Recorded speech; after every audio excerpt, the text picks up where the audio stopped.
बिस्मिल्लाहिर्रहमानिर्रहीम। National press club दौलता नगर के नुमाइंदा वफ्द का सरेआम न्यूज रेंजर ऑफिस खारियां का खुसूसी दौरा। वफ्द की क़यादत चेयरमैन मलिक एहसान सुबहानी, सदर बिशारत भट्ट, बानी doctor Ansar Malik, Express News general secretary Naeem Chaudhry, Farooq Mumtaz, Suleman Bhatt, Hadaf News, Sharafat Ali Janjua, आमर जरगर, मलिक शहबाज शामिल हैं।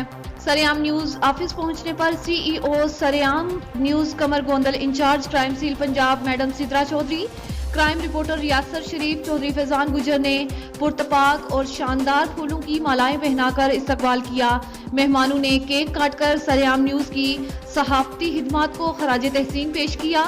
चेयरमैन मलिक एहसान सुबहानी, सदर बिशारत भट्ट, जनरल सेक्रेटरी नईम चौधरी, फारूक मुमताज और दीगर ने सरेआम न्यूज टीम को अपने हर मुमकिन ताउन और सरेआम न्यूज टीम के शाना बशाना खड़े होने का अयादा किया।